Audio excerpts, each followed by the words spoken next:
So I am delighted to be joined by the one and only Mr. Lee Child. Lee, thanks so much for coming on and talking to us today. Real pleasure, Luke. Anytime.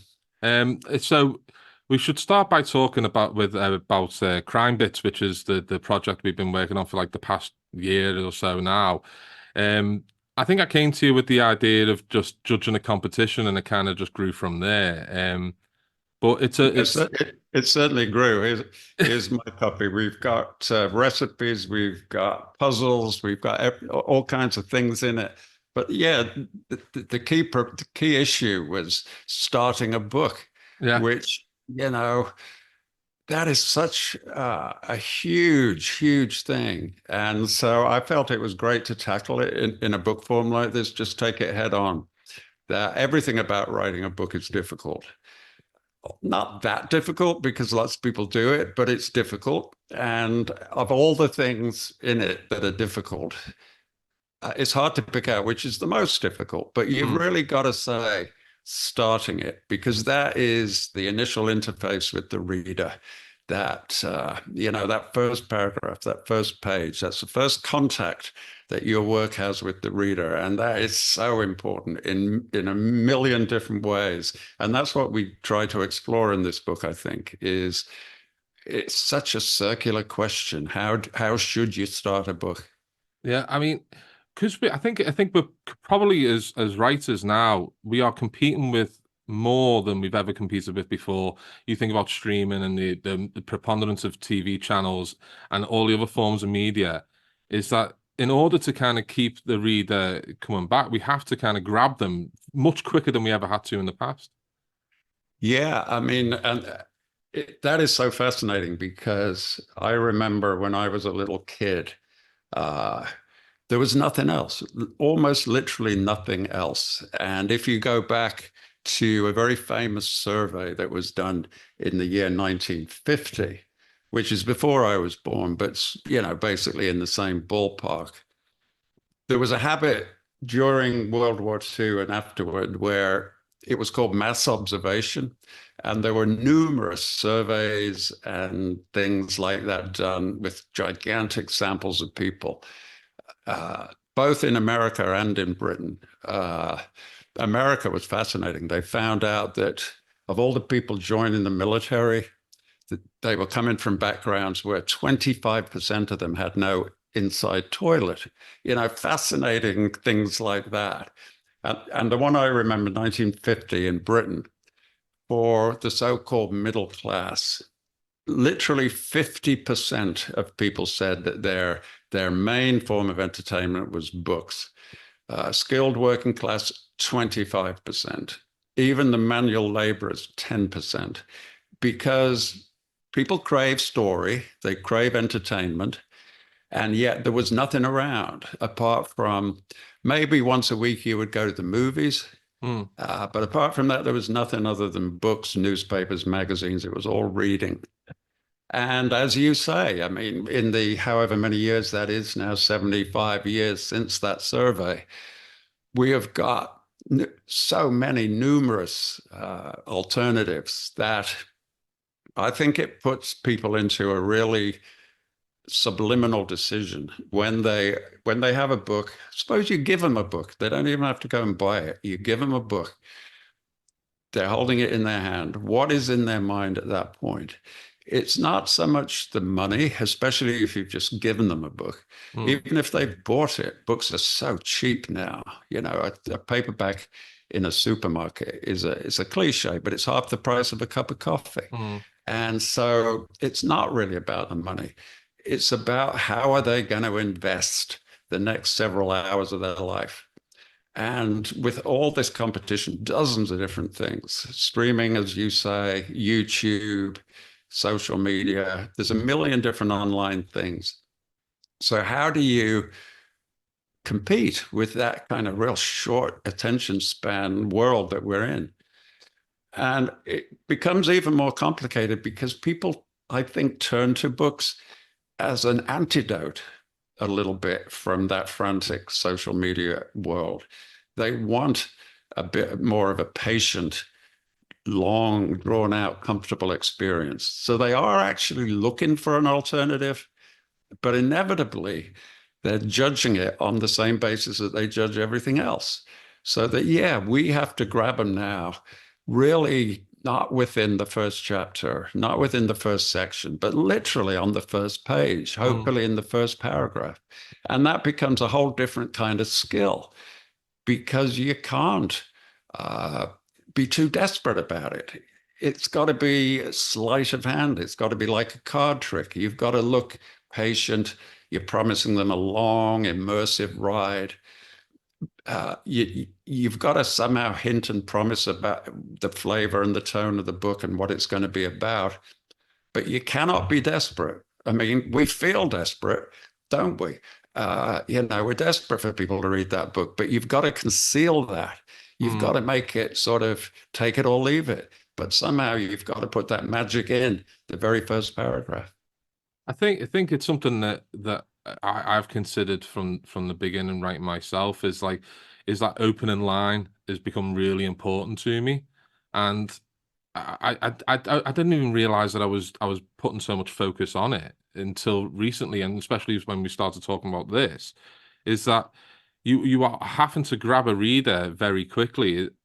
It's become really important, and for me, it was a lot of it is, it's that instant distraction of just a smartphone. We didn't have smartphones 10, 15 years ago, and it's just, I know from just my thing is if a book isn't grabbing me, and my phone is pinging next to me, it's very easy to kind of put the book down, and just go to the shiny object that's sitting next to you, which has everything in the world as a distraction. Yeah, and the addiction to phones is Mm, something that it's easy to observe in other people. The other day I was on the subway, and middle of the day, not all that crowded. There were maybe 15 people in the subway car, and all of them were on their phone. mm, It becomes a default thing. You cannot do nothing. You've got to be on your phone, and it's well documented, I think, that it's planned with such precision yeah. to hook you in and give you that regular dopamine hit. And then you realize we're the same. It's terrible. I want to look something up on YouTube, for instance, some specific thing that I want to catch up with. And then 8 hours later, I'm still down some YouTube rabbit hole. We cannot claim that we're in any way No. different or superior. We all suffer from this same thing. And how do books elbow their way into that conversation? Mm, It is subtle, it's mysterious. I mean, how do we do it? We don't really know. And that's one of the very insecure things about being a writer, that, mm. I mean, you're well known for doing certain things really well from the reader's point of view. Uh, and yet, I bet you don't really know how you do it. No. You're just basically thinking, uh, I don't know how I do it, but I'm going to sort of shut my eyes in case it goes away. Exactly, exactly. So with Crimebits, we've got we had hundreds of entries, and we collated the top 100, and then there's the top five, and the winner with Richard. What was it that kind of stood out to you from those entries? There was there similarities between some of the entries, or did you see a lot of differences between them? Yeah, there were a lot of differences, and it was really about confidence. I felt it was about everybody seemed to understand. Yeah, you've got to present something irresistible in the first, let's say, 100 words.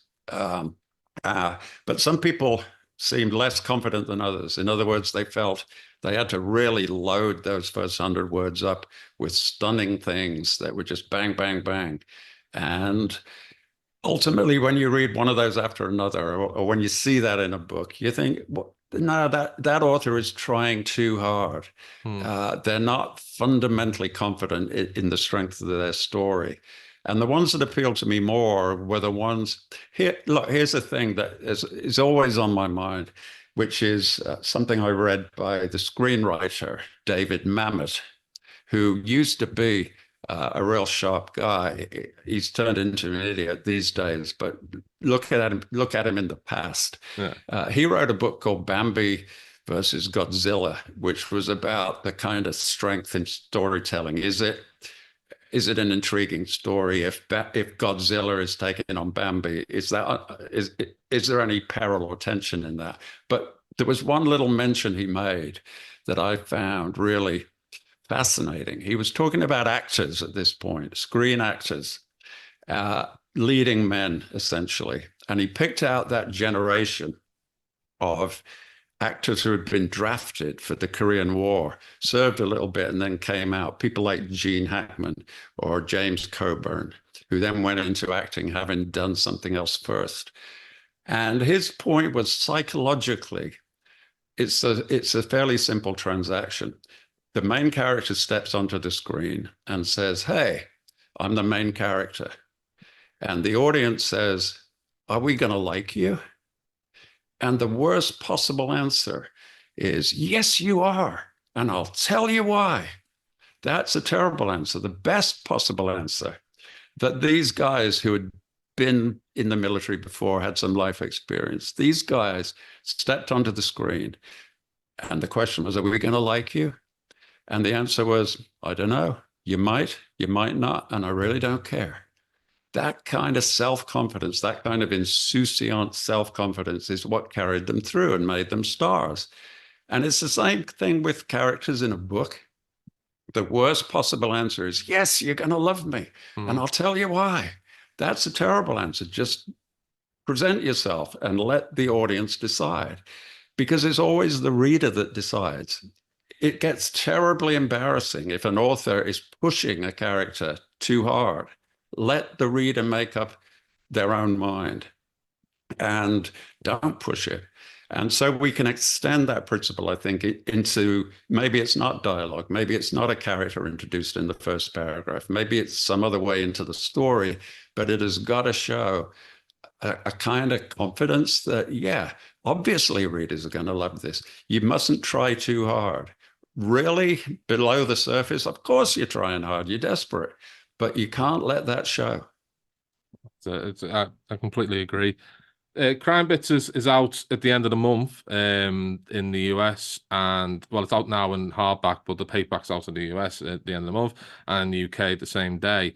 It's not just 100 entries. There's puzzles, there's writing prompts, and there's an amazing forward from yourself where you talk about some of the things that we've touched on here. Um, I read that you retired a few years ago, but you still seem to be very much around. How is retirement going? Not all that well so far. I mean, it's kind of partially happening, but not completely. And it was the pandemic that screwed it up. The decision was taken in 2019, and so I thought I'll just fade away gracefully. But the pandemic hit, and publishing, which is perpetually in trouble, and the book trade was in serious trouble because everybody was staying home. There was no foot traffic. Nobody was going out. So the bookstores were suffering. And so they quickly invented these Zoom things where you would have events on Zoom, interviews on Zoom, book launches on Zoom, usually hosted by one bookstore or another, or sometimes a group of them. And they would ask me to host these things or be the interviewer or whatever. And I felt obliged to do it. It was serious trouble. People were facing disaster. So I readily agreed to all of them, really. And so I did hundreds of them. And then I've somehow now become the fixture for the go-to person. I don't have a book to sell of my own this year, so let's have him to talk to other people. And I've enjoyed that in a lot of ways, but it has meant retirement has actually just morphed. Instead of writing a book every year, now I'm constantly doing interviews and talking about things. And of course, the TV series is taking more of my time. So I think retirement was, for me, let me just explain to the readers, it was absolutely necessary because I'm sure, I know the same thing is true of you, that because I did a forward for this book, you did an afterword for it, and you make a point in yours that I absolutely lived identical. I could do it word for word. You described going to a library Mm. and this immense cornucopia of entertainment and information available free Yeah, to some raggedy little kid. yeah. It was I couldn't believe it. And you wrote that. You said you could not believe it that people would do this. And neither could I. And so, reading has been so important to me that I can't really ever stop. Certainly, I will never stop reading, and I'll never stop being associated with books, I guess. It wasn't interesting to see. I've always wanted to ask you if you hadn't been writing about one character for 20 odd years, do you think you still would have made that decision to retire from writing the Reacher books? It's a great question, that, because the fundamental reason why I wanted to, uh, I felt I should stop doing it is that I started reading at a young age, same as most writers, and read obsessively and loved certain things, that feeling of discovering a book, you loved it, and then you found out there were 20 more in the Yeah, series. How cool was that? it is. And so from a very early age, from Enid Blyton onward, I loved those ongoing series, Famous Five, Secret Seven, The Island of Adventure, and all of those. And then you move on to uh, Biggles, and then you move on to Alistair MacLean or somebody like that. And then you're a teenager, maybe you start reading Robert B. Parker or somebody like that. And you learned two things. Number one, how fantastic that is to find a series or an author that just hits the spot for you, and then consuming dozens more. But the second thing you learn is that it is sadly all too frequent that I think the author runs out of energy, runs out of gas, starts to phone it in. And of the names I mentioned, you've got to say Alistair MacLean did that. The first many, let's say eight of his books were just sensational, best ever. And then he got drunk and lazy and went to Switzerland as a tax exile, and the whole thing fell off a cliff, and he was just phoning it in. And as a young person, I felt so betrayed by that. I felt let down. I felt stabbed in the back. And the same thing for Robert B. Parker, for instance, the Spencer books, fantastic. The first four or five, just fabulous. And then this long decline where it was like a U-shaped thing. He got better at the end again, Mm. but there was this long dip in the middle where he just didn't care. And I felt so upset about that as a reader that I made myself a promise that I would never do that. If I sensed that I was running out of gas, I would stop rather than give my readers an inferior product.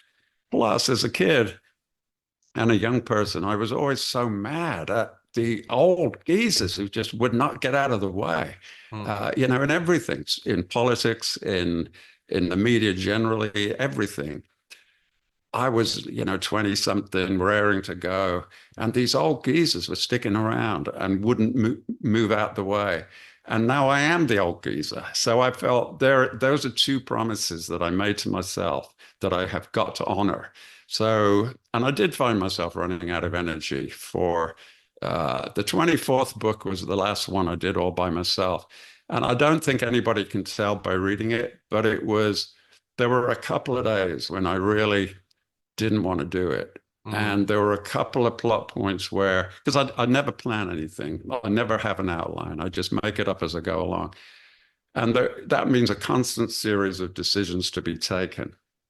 And I remember a couple of times thinking, all right, what is the way out of this? What is the next step?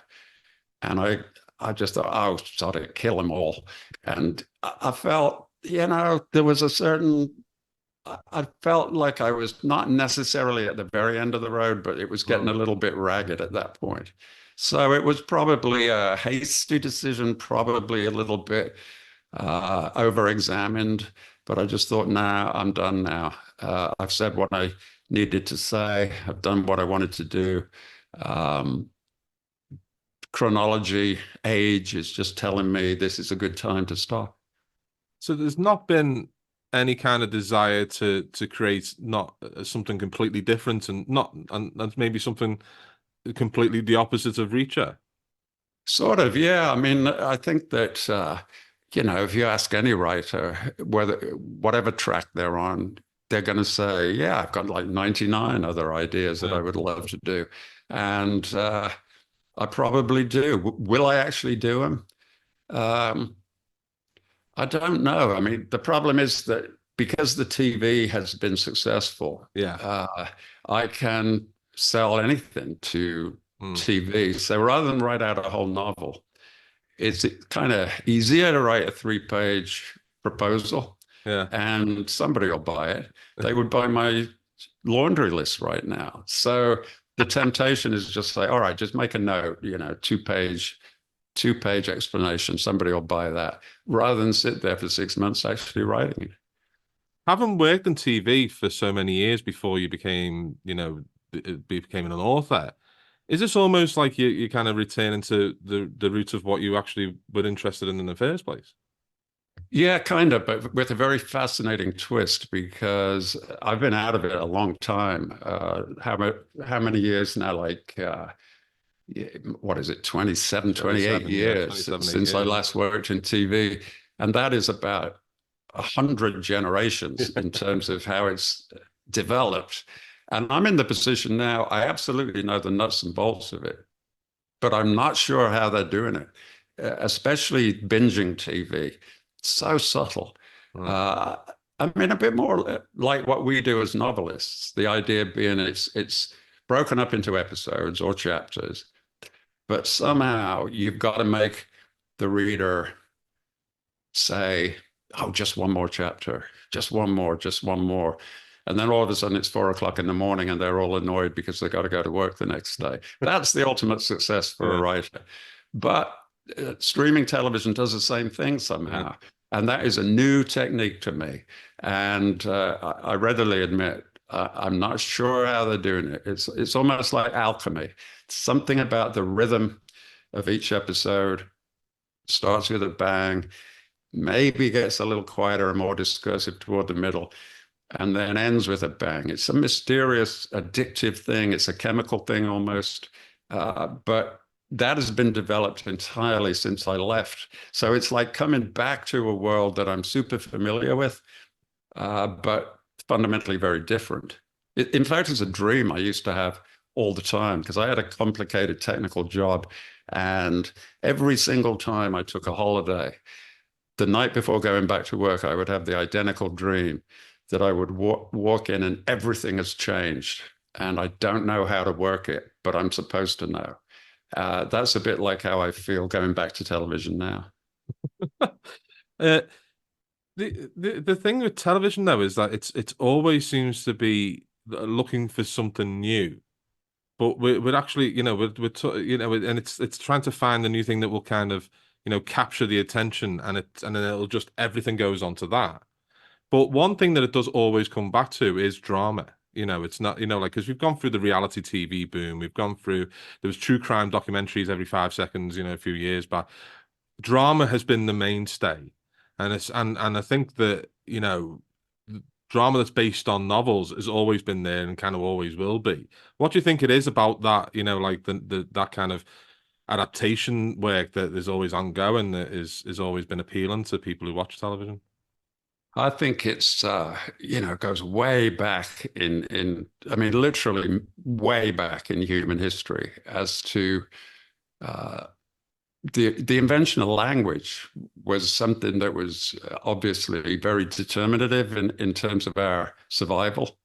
That we had a 7 million year process of evolving as humans, and at some point, relatively recently, we got brains big enough to have syntactical language where we can speculate, where we can talk about the future in a sort of plan A, plan B type of way. We can consult the past. We can say to each other, yeah, but it didn't work that way 5 years ago or whatever. The kind of complexity in language that enabled us to do that saved our species, essentially. We were useless individually, little humans. We were weak, we were slow, we were prey animals, basically. But the idea of having a sophisticated language whereupon we can now communicate with each other in a meaningful fashion, in an abstract fashion, uh, suddenly made where one human was pathetic, suddenly a coordinated band of 50 or 100 humans was the most powerful thing the planet had ever seen. And so language saved our ass.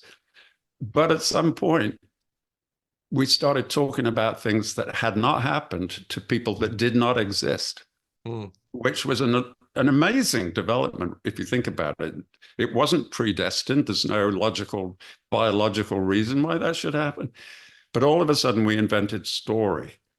And, it's impossible to prove because it's not physical evidence. It's not DNA. It's not like bones or anything.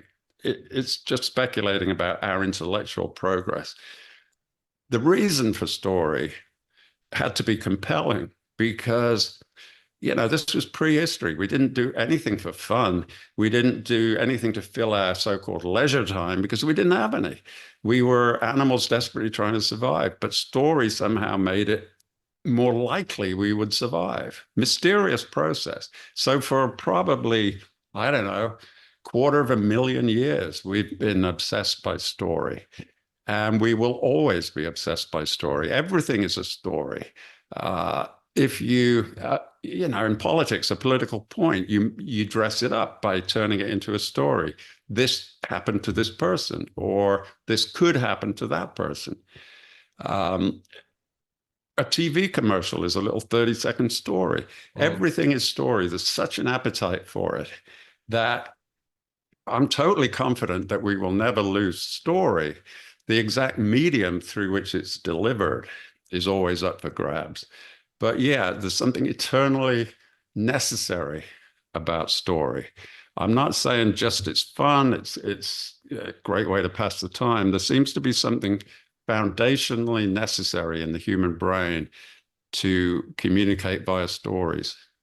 It's one of the things that when people say to me, like, how did you become a writer or anything like that? It's like I didn't think that was something that was in my kind of lifetime would ever happen. I never even considered it until I was, late 20s. You were later to come to it.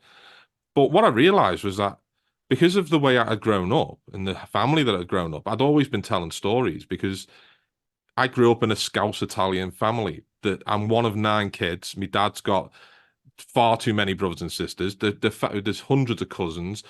Family get-togethers. In order to kind of not get lost, you have to have a good story to tell to kind of stand out. And so I'd been telling stories for years and didn't even know it. Absolutely. And I think, geographically, Liverpool has got a very strong relationship with Ireland. Yeah. And when I've been to Ireland, I find, they're great storytellers. And there's one reason I think ultimately is that collectively the culture respects story. So that if you sit down in a pub in Dublin, they will give you 5 seconds, maybe 10 seconds. They will pay attention, that they will respect your story and they will give it a chance, albeit brief. They'll give it a chance. So if you're good at it, they'll keep on listening. And I think that readiness to hear story is just as important as the need to tell story. So that there are certain cultures and communities where I think storytelling has a better chance than others.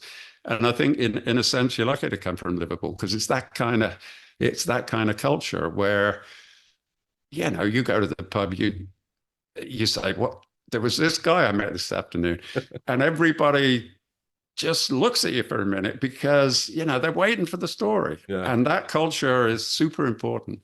It definitely is. I mean, like, I think it's what stood me instead to become what I became. And it's just that idea that because I grew up thinking like all writers lived in castles, and working class people like myself, we weren't allowed to do anything like that because we didn't live in castles. But it's like story is available to everyone, and that's why everyone can kind of, anyone can be a reader, anyone can be a writer. It's like that's just the reality of it is that we all have this kind of shared experience of being able to understand story. Yeah, and that feeling is still around. I was the same, that I was a huge, huge reader, but I never even thought about authors at Mm, all. To me, a book was a book, it just appeared. I yeah. had no sensation somebody had sweated over it, somebody had published it. It was just there. Why? I mean, consuming it without inquiring where it came from is kind of dumb. But looking back, it was because we grew up in such a hierarchical culture that you're right. I was not an author. I was not the type of person who could become an author. That was just a given. And then later in life, you think, wait a minute, yes, I can. And I wish more people would think, yeah, I could do this. Because most people can, and Mm, they're somehow intimidated. And this is related to Crimebits. People are intimidated about the idea of setting down a story on paper. And I say to them, look, if you're the kind of person that can tell a joke at work and have people laugh, if you're the kind of person who can tell an anecdote in the pub and have people listen to you, then you are a writer. yeah. You just write it down. It's nothing fancy. There's nothing formal about it. So many people regard it like giving a speech at a wedding. They've got to dress up in an uncomfortable suit and tie, and they got a shirt collar on for the first time that year, maybe, and they're all stiff and uncomfortable, and they feel they've got to be formal about it. That's not how you write. If you can tell a joke at work, you can write a book. You just have got to trust yourself that your communication skills are good enough. One of the things that has come out this year in your retirement is this one, Lee Child Safe Enough, which is a collection of the short stories. I read in this that you came to short stories the other way around. I started writing short stories because I wanted to kind of see if I could actually do it. But you wrote novels. You just kind of shook up right through. You went, right, I'm just going to go past that. So short stories was something that came afterwards. Is that right? Have I got that right? Yeah, totally. I mean, I obviously knew what short stories were, Mm, and I'd read many, many of them. But to me, it seemed like a completely separate profession. I can't explain it. It just seemed like other people did that. And so I wrote novels, and then I was asked to write a short story because that's what happens if yeah. if you become even moderately successful as a novelist, then people want you in their anthologies or whatever, so they ask for a short story. And I had always thought, that's somebody else's job. It's like if you're a baseball star, suddenly getting asked to play basketball. Yeah. You think, all right, that's weird. And that's how I felt about short stories. I did not see the connection. And I'm not sure that there is a connection. I think they're two separate art forms in a way. And so I was diffident about my short stories. I thought, I'm not sure I know how to do this. But over the years, and in that book, that's a collection of the non-Reacher short Mm, stories that I've done over 20 plus years. And some of them are really good. When I looked at them again, I'd never thought of doing anything with them, but then somebody said, "Why don't you do a collection of them?" So we did, and so other people can see them. Again, a good gift for Christmas is some bite-sized Lee Child. But yeah.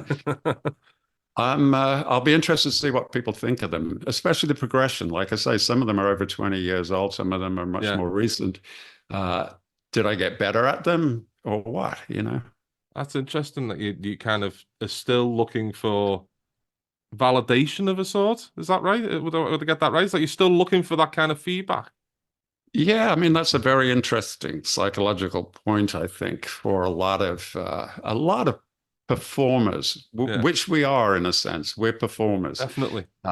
It's not us on the stage; it's our book on the stage. But fundamentally, it is the same as being an actor. It's the same as being, especially a stand-up comedian. I find a lot of the same psychology at work Mm. amongst the comedians I know, that a huge percentage of comedians, if you get them in the right mood, they'll admit it, that what they're doing is they are searching for the love and approval they did not get when they were growing up. Uh, you've heard 100 stories about comedians. The only way they could get through the school day without being bullied was to tell jokes or Mm. whatever. In other words, they are using their art to ask for the approval that they didn't get growing up. And that's certainly why I do it. I can identify that in myself. Um, I want to do something that gives people pleasure. Because as a kid, whatever I did was usually met with total disapproval. So I'm thinking, wouldn't it be great if somebody liked what you did? Mm. And that then becomes a bit addictive. People love what you're doing, and there is no finer tribute than that. I found that if I had to work hard to just be noticed, it was very much like, because of where we came from and the socioeconomic background that I was in, it was very much like no one really cared what we had to say. So I've always tried to have a loud voice because of that. It's like I'm just trying to get people to listen, rather, and that's definitely something that is kind of driven through all of my work and everything that I do. It's just That, wanting to be heard. that's a bit like a sort of macro version of what I'm saying, that instead Yeah, of family, it's like the nation, yeah, yeah. that, you're coming from a particular background in a particular place. And yes, of course, for you are ignored. Mm. Ordinary people from what they call the provinces. Britain is poisonous like that. That Mm. it's all about London or not London, and it's all about a particular educational background or not. Yeah. And people that don't share in those privileged positions are disregarded. I mean, there's a lot of subculture going on, and there always was, and that fascinates me. If you go back to the days of mass industry and so on, and mining and all of that, there would be brass bands, there would be dahlia growing societies. There were constant activities and achievements, but they were sort of secret. Nobody cared. Mm. Uh, Going back to the TV, it has just been announced in the last few days that there's going to be a spin-off from the Reacher series. So is this something that you pitched and was just accepted straight away because, as you were saying earlier, you can get anything done? It was, yeah, that was I mean, that shows the sort of dialogue you get in television, because it is a character that I call Nagley. That's Yeah, how I pronounce her name. But because of some, I don't know how it happened, but it's gone into the canon as Neely. yeah. So on TV, her name is Neely with a silent G in there. And she is a sort of sidekick character to Reacher that shows up in a handful of the books. And I remember putting her in the first one. Reacher needed a competent assistant. He needed somebody that he'd known from the past. And so she was his old master sergeant. They trusted each other totally. But for some reason, she had what they call haptophobia.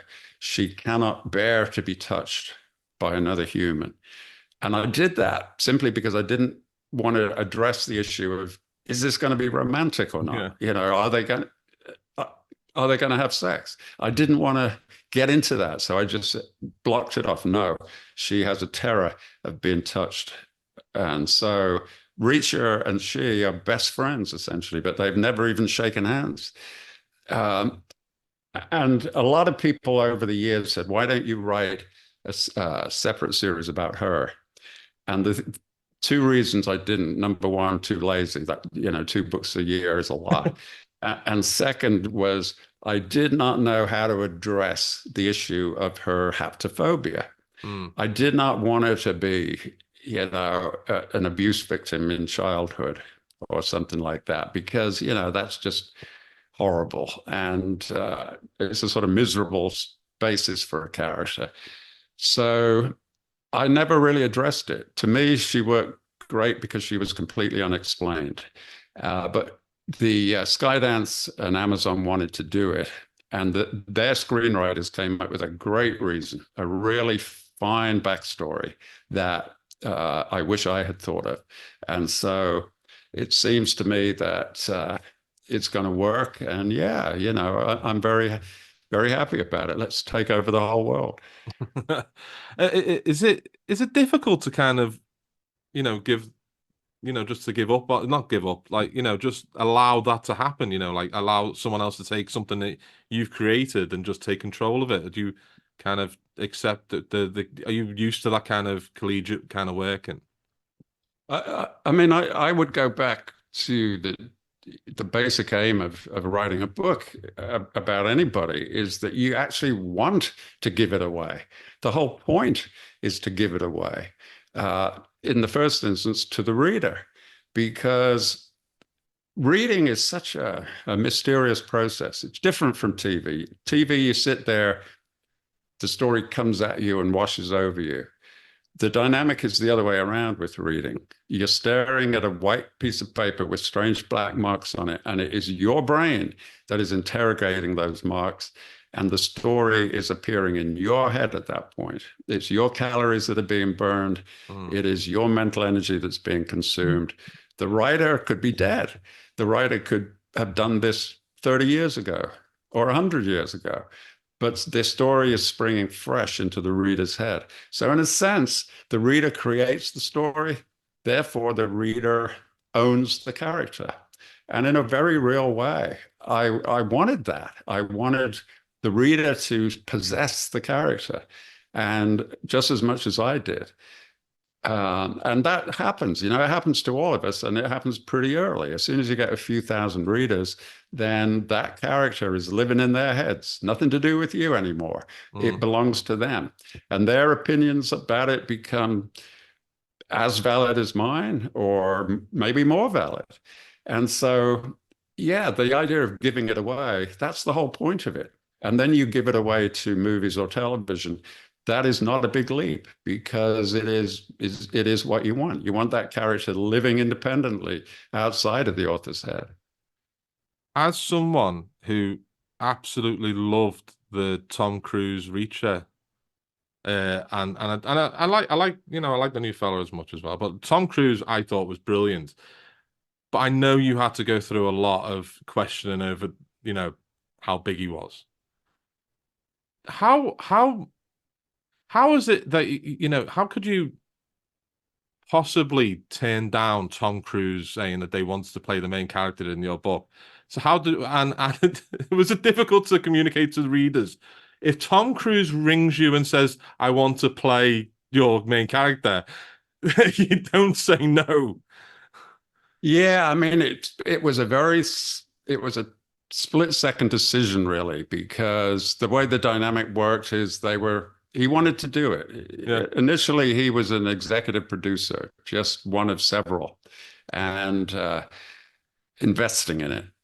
But he got, like all the executive producers, everybody involved as a courtesy gets the screenplay when it was initially produced. And he read it and thought, damn, I want to play this guy. And then, so they all come to see me in New York, and they say, we're coming over, we need to have a talk. And the restaurant that they booked was one of those super fancy, super difficult to get into restaurants. So I knew it's Tom Cruise. If it had been some other actor, they'd have taken me to a cheaper restaurant. And so, sure enough, Cruise wants to play it. And I had a split second. If I had freaked out and screamed and shouted and fallen on the floor, they would have probably canceled it. But I had that split second. And as you say, this is somebody saying, how would you like it if the world's most famous movie star spent $150 million promoting your brand around the world? What are you going to say? You're never saying no. You never so, never and I agree with you that the only problem with Cruise was his physical stature, which was a shame, because internally, mannerisms wise, he totally got it. And what a shame that that detail got in the way. Although, it's got to be said, it's a big detail because Yeah. a lot of Reacher's appeal is that he's physically unchallengeable. And there were lines in the story. I loved the first movie especially. I thought it was stylish and cool Mm. and really nicely done. But there's a line in it where the policeman goes to the motel office and says, I'm looking for a guy who could kill someone with one punch. And they say, oh, that guy in number 12, and it's Tom Cruise. It didn't quite match, which was a shame. But the television is better. Yeah. The inside baseball reason really is that for a feature film, the identity of the actor attracts the investment. Mm. It's that simple. So if you want to spend $150 million, that really limits the number of actors that you can use. Whereas television is totally different. The money is provided by the platform, and you can pick literally whoever you want. It could be a complete unknown, because the promotion mechanism just works differently. So, but the main attraction for TV for me is the running time, because we write novels, they're long things, and part of the skill in writing a novel is modulation of the pace and the emotion as you go along.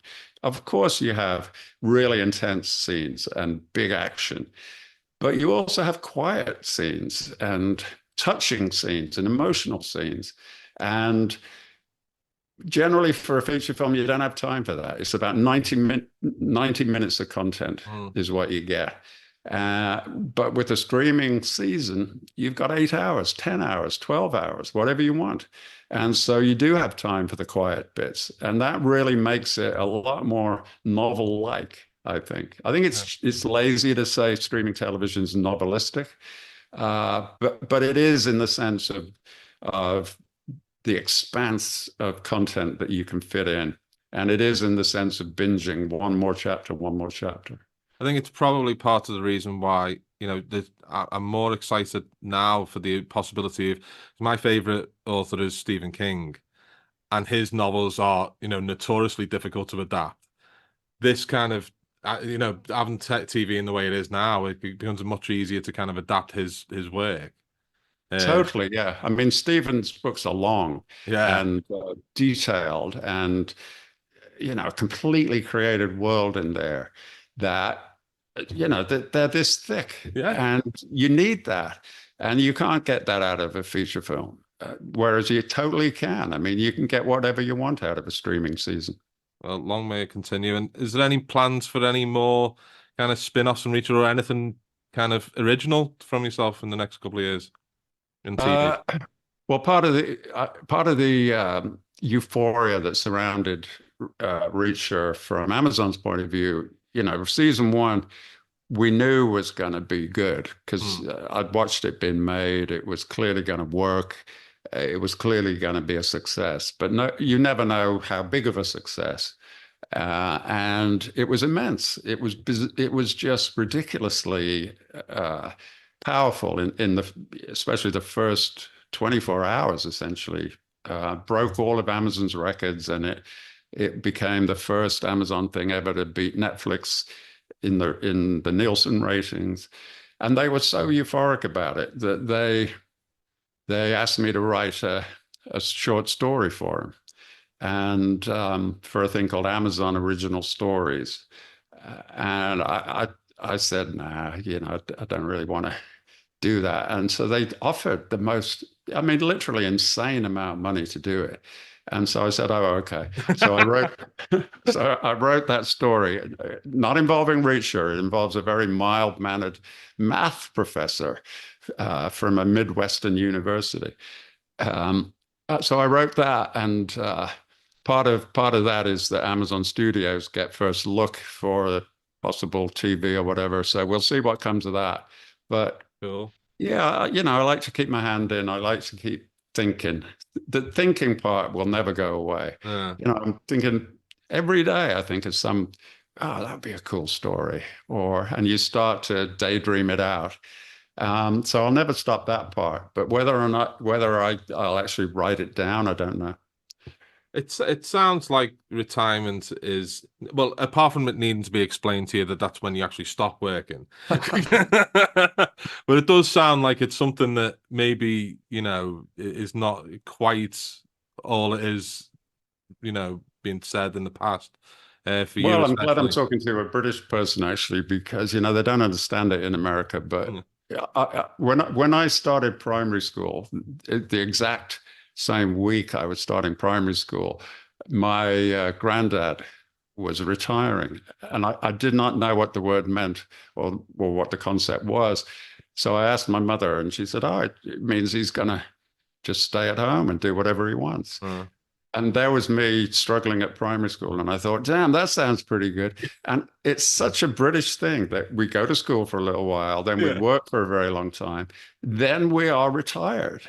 And it's a concept I've been looking forward to. yeah. Doesn't apply in America. People think I'm weird, but I just want those years when it's up to you what you do. I think that's the case, isn't it? Rather than being tied to this idea of every year I have to write a book, promote a book, and go on the on the road and all that type of thing.